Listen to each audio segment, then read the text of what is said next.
तो भाई सबसे पहले वीडियो शुरू होने से पहले मैं आप सबको ये बता दूं, मैं किसी के आस्था और धर्म के खिलाफ बात नहीं कर रहा हूँ। बस मेरे हिसाब से जो सही है जो गलत है बस मैं अपनी वीडियो में वही बता रहा हूँ। तो भाई क्या हाल है। तो अगर आज हम देखें अंधभक्ति और अज्ञानता भाई बहुत ज्यादा फैल रहा है। भाई कुछ नहीं करना है अपनी लाइफ में, बस क्या करना है सब कुछ छोड़ छाड़ के बाबा बन जाना है। तो कसम से कह रहा हूँ भाई भगवान से ज्यादा लोग तुम्हें पूजेंगे। भाई अपने देश में ऐसे बहुत सारे बाबा हैं जो मेरे हिसाब से सब के सब फेक हैं, जो बस धर्म के नाम पे लोगों को बस चूतिया बनाते हैं। भाई लोग अंधभक्ति में ऐसे डूब गए हैं कि भगवान से ज्यादा लोग आजकल बाबाओं की पूजा करते हैं। घर में भगवान की मूर्ति या फोटो हो या ना हो, लेकिन घर में उनके बाबाओं की फोटो और मूर्ति जरूर होंगी। और कुछ समय बाद भाई बाबा लोग क्या क्या कारनामे दिखाते हैं हमें भी पता है और आपको भी पता है। तो आओ यार ऐसे ही कुछ बाबाओं के वीडियोस देखते हैं। देखा तूने टैटू बनवाया हमारा, खोल साइड। ओ तेरी, हम तो मुकदर लिए बैठे थोड़ी पीठ पे। भाई देख रहे हो इसकी अनुभक्ति। भाई आज तक कभी भगवान के टैटू नहीं बनवाया होगा इसने, कभी भगवान के लिए इतनी भक्ति नहीं दिखाया होगा। नहीं देते हैं, बस बस बस बस, अब छोड़े, टूट जाए टूट। ले ये हमारी तरफ से। बस यही सुनना रह गया था। हमारे ब्रह्मा विष्णु महेश इनके आगे कुछ है ही नहीं। इन भाई साहब के लिए भगवान तो सब कुछ इनके गुरु जी हो चुके हैं। गुरु जी कृपया आप गुरुकुल में रख लीजिए ना। कैसे नहीं कह रहे, सच्ची कोई परिस्थिति है घर में, हम नहीं रह सकते। पर आपका बेटा बता रहा था कि आप उसे पूजा पाठ भी नहीं करने देते हो। भगवान को भी गालियां देते हैं ये दोनों। वाह भाई क्या स्क्रिप्टिंग है। भाई अगर आपको स्क्रिप्टिंग करनी होती तो आप अच्छे से स्क्रिप्टिंग कर लिए होते। कम से कम लोगों को एक्टिंग तो भी रियल लगे। दास को जो मर्जी कह दो पर संतों को कुछ ना कहो। वाह संतों को कुछ ना कहो। हमारे संत और नेता ही देश को धर्म और जाति के नाम पे लूट रहे हैं। पर आपका बेटा बता रहा था कि आप उसे पूजा पाठ भी नहीं करने देते हो। भगवान को भी गालियां देते हैं कौन? ये दोनों। वाह, घर में मांस मदिरा खाते, तकलीफ तो आपकी माँ भी मांस खाती है। तो सब खाते हैं घर में सारे। कहीं कहीं उसका सिर पकाते हैं, कभी उसके हाथ पकाते हैं। बहुत कष्ट होता है दास को।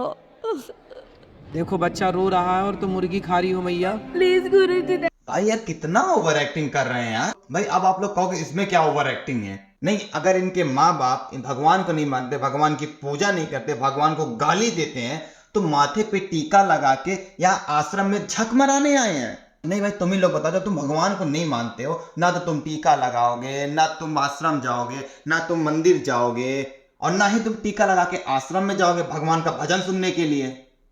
तुम्हारे बाप में दम हो तो वेब सीरीज का विरोध करो तब जाने। तुम्हारे बाप में दम हो तो अधर्म का विरोध करो।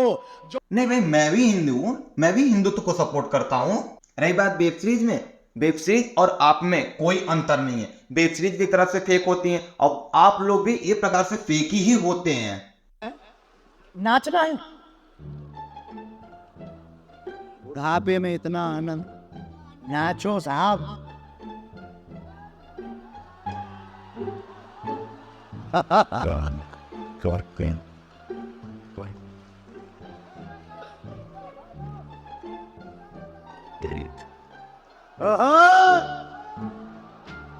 देख लो भाई दादाजी का अंधभक्ति। दादाजी इतना भगवान के भजन और गाने पे नहीं नाच रहे जितना ही अपने बाबा जी के लिए नाच रहे हैं। दादाजी बाबा जी को छोड़ के भगवान के पाठ पूजा कर लो, स्वर्ग के लिए कुछ कामना कर लो भगवान से। ऐसे भी आपके पास टाइम नहीं बचा ज्यादा। बाबा जी की भक्ति करके कोई स्वर्ग नहीं मिलने वाला। आपके साथ पूरी जो आपकी टोली आई है मित्रों की, पूरी टोली को पहले तो आशीर्वाद, और जो आप रास्ते भर बातें करते आए वो हम सुनते रहे। आपकी रास्ते में ये भी चर्चा हुई कि देखो बता दे तो सबका है, अपने में से किसी एक का लक लग जाए, अगर लगेगी तो सब मिलकर थाम जाएंगे। बिल्कुल। और ये भी एक बार चर्चा उठी पर वो पूरी नहीं हो पाई कि लेकर कौन चलेगा। ये सुनना नहीं होता, ये कॉमन सेंस की बात होती है। आपके यहाँ अर्जी लगती है, आप सबके पोल पट्टी खोलते हो। जाहिर सी बात अगर 4 लोग आपके यहाँ आ रहे हैं तो यही सोचेंगे रास्ते पर हमारी अर्जी लगेगी कि नहीं लगेगी। अगर किसी एक की अर्जी लग जाती है तो सब लोग साथ में जाएंगे। कि लेकर कौन चलेगा, हंसी ठिठोली भी फिर होती रही कि कहीं पोल ना खुल जाए, ये वाली चर्चाएं भी होती। और रही बात हंसी ठिठोली की, अगर 4 दोस्त जहाँ साथ में रहते हैं वहां हंसी ठिठोली होती ही होती है।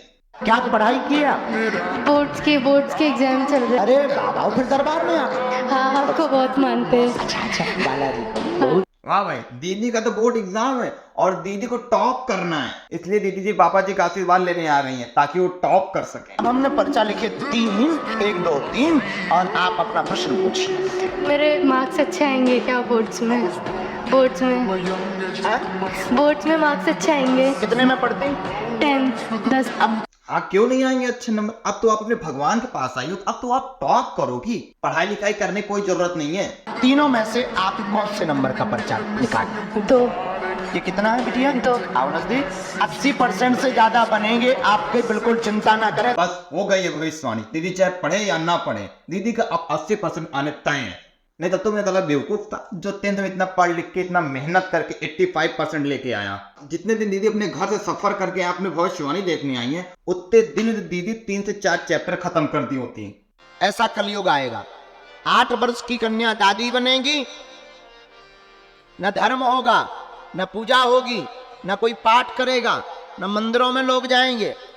धर्म, पूजा पाठ और मंदिर कहाँ से होगा? आने वाले समय में इन सब की जगह तो बाबा लोग ले लेंगे। बाबा की भक्ति होगी, बाबा का पाठ होगा, बाबा की मंदिर बनेंगी, धर्म के नाम पे लोगों को बेवकूफ बनाया जाएगा, भगवान की पाठ भक्ति छोड़ के इन जैसे बाबाओं की पूजा की जाएंगी। बहुत सारे लोग अब भी ऐसे हैं जो भगवान ज्यादा इन सब बाबाओं के फोटो अपने मंदिर में रखते हैं। हम आप भाग्यशाली हैं जो अद्भुत युग में है, तो कलयुग लेकिन अच्छा युग है। अभी ऐसे समय में जी रहे हैं कि भगवान की कथा करने में स्वतंत्र है, कोई दिक्कत नहीं है। गीत गा रहे, नाच रहे, भजन कर रहे, संत बन रहे, साधुओं की संगत कर रहे। आने वाले समय में ना तो कोई साधु संतों की संगत करेगा, ना कोई धर्म की रक्षा की बात करेगा। लेकिन जैसे बाबा ने बताया, आने वाले समय में लोग भगवान की पाठ और पूजा नहीं करेंगे। लेकिन वो आने वाला समय नहीं होगा, वो इस टाइम समय चल रहा है, क्योंकि आधे लोग तो अभी से भगवान को छोड़ के इन जैसे बाबाओं का पाठ और भजन करने लगे हैं। धर्म के नाम के बाबा लोग लूट रहे हैं और जनता लूट रही है। अमृत की बूंद जमीन पर गिरने से एक बूंद लहसुन हो गई, एक बूंद से प्याज हो गई। प्याज और लहसुन इसलिए नहीं पाई जाती क्योंकि प्याज और लहसुन का जन्म गंदगी से हुआ, राक्षस के मल से हुआ। जो गौ माता है उसकी जहाँ हड्डी गिरी वहां से लहसुन बना, और जहाँ फ्लैश गिरा वहां से प्याज बना। तो इसलिए अगर हम प्याज लहसुन खा रहे हैं तो बेसिकली हम गौ माता की हड्डी और मांस खा रहे हैं। ये भगवान क्या जुल्म है। क्योंकि शास्त्रों के अनुसार प्याज की उत्पत्ति कुत्ते के अंडकोश से है, लहसुन की उत्पत्ति कुत्ते के नख से है। नहीं, अब बताओ हम क्या सच माने, कौन से बाबा की बात सच माने? कोई कहता है प्याज लहसुन के मल से हुआ है, कोई कहता है कि अमृत की बूंद से हुआ है, कोई कहता है गाय की हड्डी से हुआ है, कोई कहता है कि कुत्ते के अंडकोश से हुआ। अब बताओ कौन से बाबा की बात सच माने? इन लोगों के हिसाब से अगर तुम प्याज लहसुन खाते हो, अच्छे काम करते हो, लोगों की मदद करते हो, मांस मछली नहीं खाते हो, किसी जीव का हत्या नहीं करते हो, तो इन लोगों के हिसाब से गलत हो आप, क्योंकि आप प्याज लहसुन खा रहे हैं। इन लोगों के साथ प्याज लहसुन जमीन के अंदर उगता है भाई। इस हिसाब से गन्ना, चावल, गेहूं सब कुछ भाई जमीन के नीचे से ही उग के आता है भाई। इन हिसाब से गन्ना, चावल, गेहूं भाई सब बेकार है, सब नहीं खाना चाहिए। क्यों खाते हैं लोग भाई? तब भाई अगर हम साइंस के हिसाब से देखो तो प्याज और लहसुन खाने से गर्मी उत्पन्न होती है, जिससे सेक्स पावर बढ़ता है और इससे लोगों को मन में गलत ख्याल भी आते हैं। तो पहले संत बाबा क्या थे, वो बाल ब्रह्मचारी रहते थे, इन सबसे मोह माया परित रहते थे। तो लोग इसीलिए पहले के संत इसीलिए प्याज और लहसुन नहीं खाते ताकि उनके मन में कोई गलत विचार ना आए। मैंने पहले को बता दिया, मैं अभी बता देता हूँ। इस वीडियो में मैं जो सोचता हूँ, मैं जो बाबाओं के बारे में सोचता हूँ, मैं केवल वो बता रहा हूँ, ना मैं किसी के आस्था और धर्म के खिलाफ मैं कोई बात नहीं कर रहा हूँ मैं। तो बस यार वीडियो को यहीं समाप्त करते हैं। तो वीडियो अगर पसंद आए तो लाइक, कमेंट और शेयर जरूर करें।